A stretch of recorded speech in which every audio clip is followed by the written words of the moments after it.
So yeah, hey guys, what's up? Welcome to yet another episode of Tech and Time Labs. It's your boy Sage Oni, and yes, today we're gonna be talking about something I actually find I won't say really interesting, but it's a device I've actually had on me now for well over 3 months. Yeah, 3 months. I deliberately wanted to just push this guys probably to its limits before I actually did the test. Probably in parts because yes, this video is being sponsored by BingoFit, which is pretty much the company that made the smartwatch. And of course, you guys know this video is also being sponsored by, you know, it already Oni.ng. That's our channel sponsor. So thank you Oni.ng for sponsoring this video. Pretty much from Oni you can get any device, any gadgets you want to get in 3 parts. You pay in 3 parts, and pretty much they help you finance any gadgets you're trying to get, especially in West Africa. So yeah, back to the device. So Boingo pretty much sponsored this, and that is why I took a little bit extra, time to kind of like dig into the details, push it to its limits, try it out in extreme conditions, which I would say I'm kind of impressed actually by the performance of the smartwatch so far. So without further ado, let's get into the business of today.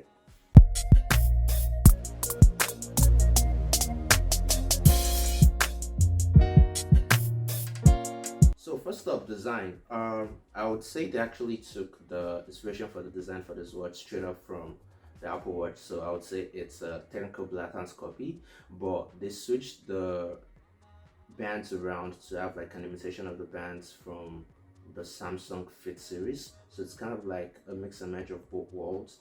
And yeah, the design to me though, I would say that's being the fact that it's copied those brands, it's been able to get a little bit of a unique definition and design to it, especially if you've seen the latest iPhones this year. Literally, it looks very, very similar to that. That's the iPhone 12 series, with its edges and the way it's designed. And I actually like this little tiny feature it has right on the right of it. So this is something I technically haven't seen on any smartwatch yet. And there you have it. It's actually a flashlight. So if you probably, I don't know, but it's bright enough for you to actually see your way through like a dark part or like an alley at night, which is quite interesting. But of course, I don't think it's bright enough. Actually, it is bright enough. This is actually a very bright LED, so it's probably as bright as what you have as a regular flash behind your phone, which is quite interesting. But yeah, that's the only switch I would say on the design of this item. And if you guys have noticed on the channel for the last couple of months, as I said, you've actually been seeing the smartwatch on my wrists. So down into the OS, straight from the design, the operating system literally looks like a very, very simple line of JavaScript code. Like literally, the major fun parts to this is the fact that it's got all your a couple of faces, let me put it that way. So you have a few faces you can actually choose from, and the software version is software version 1.10, which I don't know what that is, but also actually updates itself through the app, which is quite interesting, but we'll go into that later on.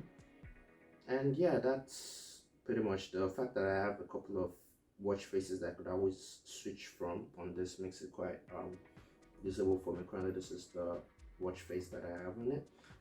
It's got your basic, of course it's a smartwatch and it's a fitness tracker too, so it's got all your workouts data. You could always access your data at any time. That's your steps, the distance, the calories that you've burned. That's the basic part. And then it's got the, so its sensor is actually the other part of it I actually really do like. But before I go into that, still just talking around the software, ability to access your data, your select your sports, so you can actually track everything down, so even sports like badminton, where it actually gives you specific data on all of that. So you can actually use the health, the app rate, for instance. Just tap on it and it starts to detect. You can also do that on the app. Tap it on the app and it doesn't need to sync with the watch. It does it automatically. It takes the reading after 60 seconds. Same thing goes for the oxygen monitor. Same thing goes for the blood pressure monitor. So it literally just does all of that. You can control it 100% from the app, or you can control it 100% from the phone. Either way, it's just to get your data, and of course you could always sync back via Bluetooth to your phone whenever you open the app on the phone. So on the software, you could also access the settings, control your music, find phone, and a few of the basic options which you naturally want to have with this. So now down to, before I go into most of the specifications, The thing I said really actually interests me the most about this device, personally, I would say it's two things. Straight up from the software is the fact that its sensor can actually track your blood oxygen level, which is a feature that just came to the Apple Watch 6 series. So you can definitely see that these guys are slightly ahead of the curve. You've got, of course, your heart rate monitor, and it can also measure your blood pressure, which pretty much makes it the perfect fit for anyone who's got any conditions that have to do with blood pressure, anything cardiovascular based or cardio based. This would actually be something I recommend for anyone who's in that line to actually have. So from the futures, you could track your phone, interact with messages. Now you can actually respond to messages on this guy, which probably be one of the down points, which I'm actually gonna come into later on. But you could access your messages and notifications, all notifications, calls, texts, any app. Think of it as stuff from your WhatsApp to your Instagram to virtually any app that you have loaded on your phone.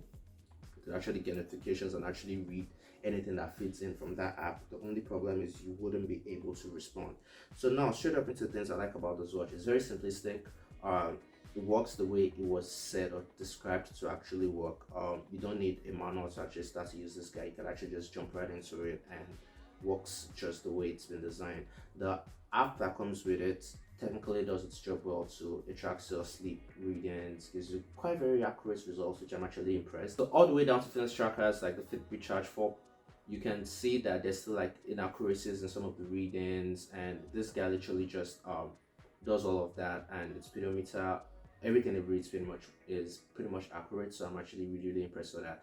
The margin of error, at least from use and random tests with other fitness brands too, which I have, like I mentioned, the Fitbit and Samsung, you literally have probably like a let's say 1% to like a 3% error rating max, which I would say it's more close to the 1%, which I know 1% makes the difference between life and death. Officially, we all know that, but at the same time, they'll always tell you these guys are just relative tests to just give you a ballpark figure around what the actual stuff might be, and the test results you should always go with are the ones you get from a physician in their clinic or hospital. So that being said, that's a disclaimer for all of this.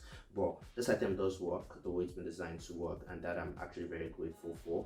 It's lightweight, so it's actually easy for you to actually move around with, and you don't feel that you can actually go to bed with this always. Of course, it is what it's designed for now, to track your sleep.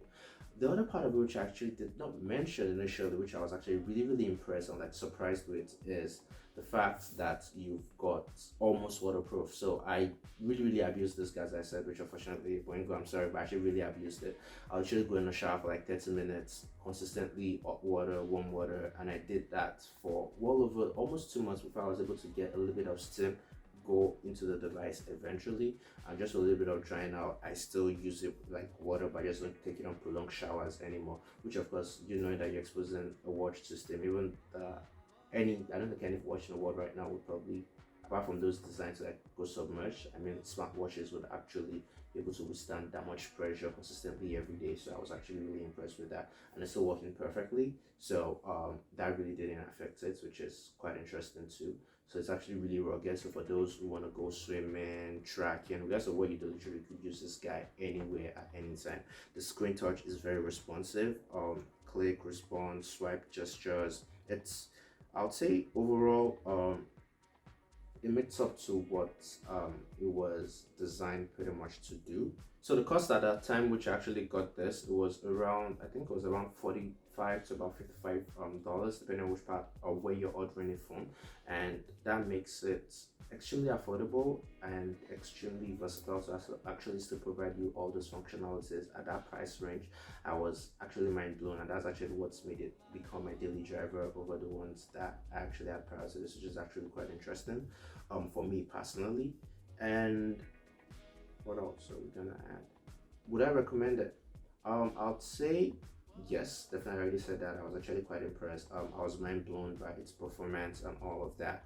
And the only downside I would say, which I should always say the downside to it, is the app. So it has its own custom app, which is not currently synced into many of the other platforms of, I don't know, put it, of workouts, depending on the kind of workout class or like app or whatever you sign up to. It's not yet cross-channeled into many of those, but on the bright side, it can actually sync with your Google Fit or sync and feed data back into your phone using your Apple Health, which means on both platforms you can actually still sync your data back and then let whatever app you use for your primary fitness or to track your fit, not to track your fitness, but for your either your health activities or any of that, take data from that and feed and use for whatever you want to use it for. So that's probably the only biggest challenge for me. Outside of those, it's a great smartwatch. It works lift to display. The battery life is actually very great. I get an average of 4 to 7 days depending on use from this watch, which is well impressive, at least if I use it of course every day. And it's been on like this now for over 3 months. Precisely I got it in August, so that's been September, October, November, yeah, 3 months, a little over 3 months. So yeah, it's been pretty much what it said it was, and it's been performing on par. Initially at the beginning of the video, I mentioned that Boingo is actually the one sponsoring this channel, and they've decided to actually give a pair of Boingo Fit to pretty much anybody who comments down below in this channel. So just like this video, subscribe, and comment in the description box down below why you want one, and Boingo would sure do the honors of sending whoever the winner is or who select as the winner a copy of the smartwatch for free. That being said, that's all for today. You guys like this video? If you liked it, subscribe, share, and let's build this community together. See your boy Slay Journey. Go in the comments section below, tell me what videos you guys would like to see next, DIY, what items you guys would like me to review next, and I would sure do that. We've been on a spree of just grabbing random stuff for the last couple of weeks and just reviewing them at random, and it's been exciting. Thank you guys for still supporting this, and see you guys on the next video. Still your boy Slay Journey, and ciao.